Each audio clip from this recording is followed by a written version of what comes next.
Welcome back, you guys. On our round of refilming book reviews. If you missed the story, go back and watch Among Serpents um book review. I explain it very, very clearly at the beginning. Basically, we're gonna sum it up as Screw Da Vinci resolves coders. And that's where we're gonna leave it at. So, today's book review is one, of course, as I said, we're doing a refilm on some of these, is Entering Hekate's Cave, The Journey Through Darkness to Wholeness by Cyndi Brannen. As of me posting this here on YouTube, book 3 should be out, which is called Entering Hekate's Cauldron, so please expect that to probably be cropping up some point at the end of the year this year. I don't know when I'll get my hands on it, but my goal is to get my hands on it so that I can start reading it and start tabbing it to death like I have this one. Obviously, I enjoyed it. If I'm keeping it, if I'm reviewing it, if I'm tabbed it, I've enjoyed it. So, obviously, this is very much in the realm of Entering Hekate's Garden, which I've already reviewed, and it's already been posted here on the channel. You guys have already seen it. If you've watched it, this is obviously for my witchy folk, so if it's not, hey, you're not going to hurt my feelings if you go away. Come back when I'm doing a different book. But for this book, to the ancients, the goddess Hekate symbolized the inner journey back to the soul. Philosophers identified her as anima mundi, the soul of the world. As such, she connects many archetypes associated with the cycle of life, death, and rebirth. From her role as protector of roadways to her power as the bringer of death, she offers us keys for healing. Incorporating her own personal experiences with those of her students, Cyndi Brannen weaves a supporting circle around the reader as they start their path towards soulful living, uh, culminating in rebirth. Blending symbolism, transcendent experiences, dreams, and natural magic with sound psychological theories and practices, Entering Hekate's Cave is an in-depth spiritual journey through the truths and traumas of one's past to a rebirth and renewal of personal wholeness. Cyndi Brannen, PhD, is a spiritual teacher, trained energetic healer, psychic, and herbalist, merging her training in shamanism, tarot, past life work, meditation, and psychology. She teaches and writes about better living through witchcraft. Cyndi is also here on YouTube. Of course, I'm going to have her tagged down in the description below. I will always do that for you guys. Cyndi also has an amazing Substack, which I am a subscriber to. Free subscriber, still get all the good stuff with that. So I love Cyndi. She does a really amazing job talking about Hekate as a deity. Um, there is some stuff that I eventually want to talk about practice wise. As of filming this, the trend may not still be going on, but I'm working on a more lengthy video of propaganda I'm falling for and propaganda I'm not falling for, and part of that has to do with deity work, so I will leave that for that video, and we will talk about it more in depth there. But, I absolutely loved this. This is more about, whereas Entering Hekate's Garden was more focused on, um, learning to be attached to the world around you and working with the world around you, the plants, everything like that. This focuses on everything that everyone wants to avoid, and just like everyone else, I will also say I tend to try and avoid it myself. Shadow work. Period. End of story. We all hate it. Um, it sucks. It does a lot of emotional damage to every single one of us, and I am beyond not agreeing with that. Um, okay, rephrase that. I totally agree with the fact that it sucks.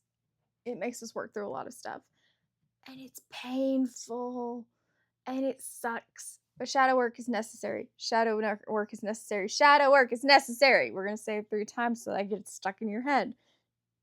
It is necessary, and that is what this book is about. This book is about having that introspection and working through that, and how our deities can support us. I feel that a lot of stuff that she talks about here with Hekate is very applicable to any deity you work with, but very, very focused in Hekate because she is the goddess of birth, death, and rebirth, in my opinion. Like, I'm sorry, she is. It's the whole maiden mother crone situation, you guys.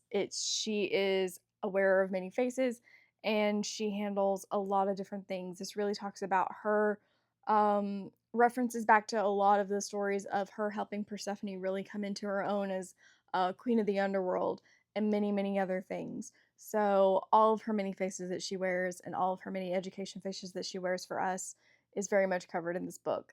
I thoroughly loved it. There's a lot of great quotes. Of course, I always have all of my things marked. I always mark up my pages in very specific, like, like quotes and everything. And one quote in particular that I happen to flip open to on this page is like what Hekate's cave symbolizes. It symbolizes the dark, wet womb of the primordial goddess. And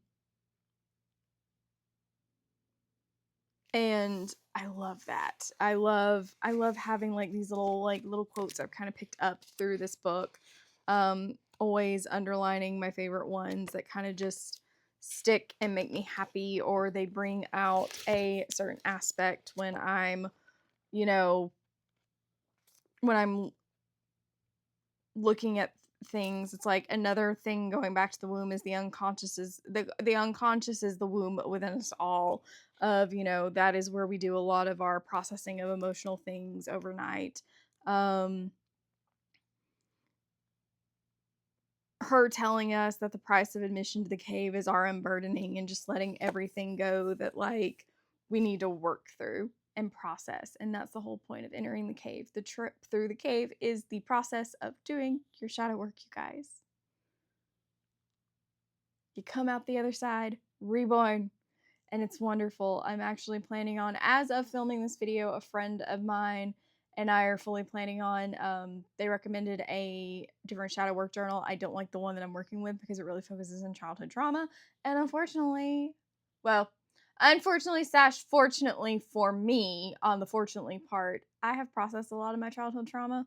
So, yeah, those pages really, like, I have nothing to add here. I'm sorry, I did the therapy for that. I've already processed that before doing the shadow work journal. So yeah, it's hard. But we're going to be working on that together. So, and I've been really, really called to work on my shadow work. So there you go. I am listening. As always.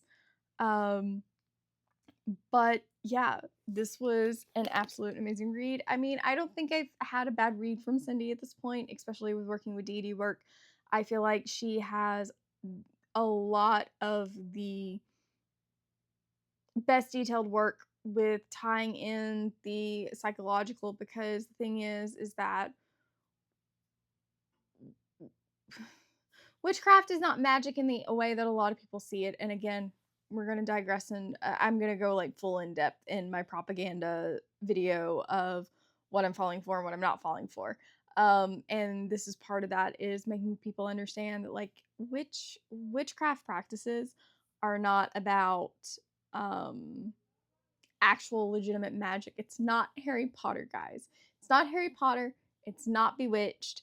It's think more like practical magic if you've seen the movie. It's more like that. It's putting the energies out into the universe.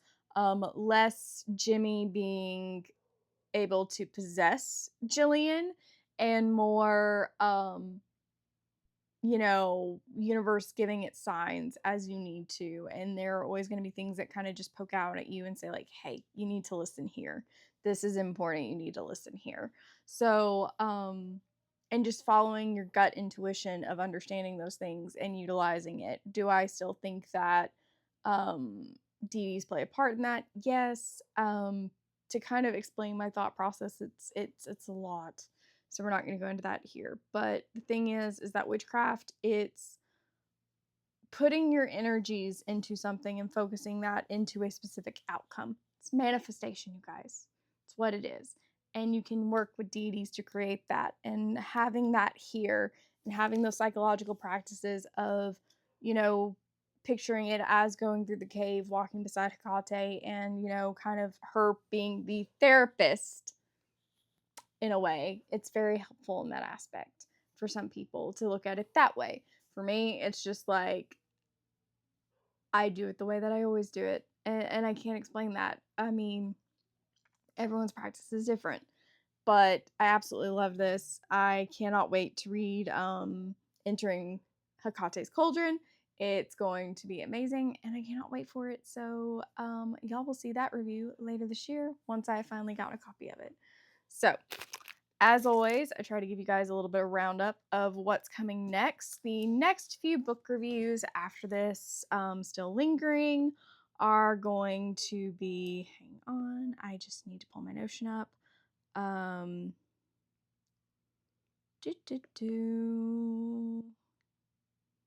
need to go past. So when is this one dropping? So this is going to drop on the, I think this is dropping on the 8th of July. Yes. So this is dropping on the 8th of July. On the 15th, we will be seeing Ina Garten's a memoir, Be Ready When the Luck Happens. And then additionally, I will be having 3 more come out after that. Dates will be determined at a later date. I have not recorded them as of recording this video.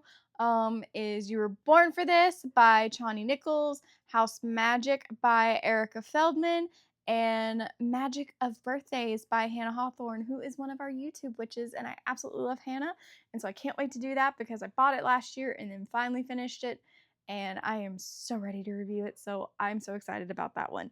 So those will be coming after the 15th of July, so I will see you guys then, and we're going to have a lot of fun. So I will leave you with that, and I will see you in the next video.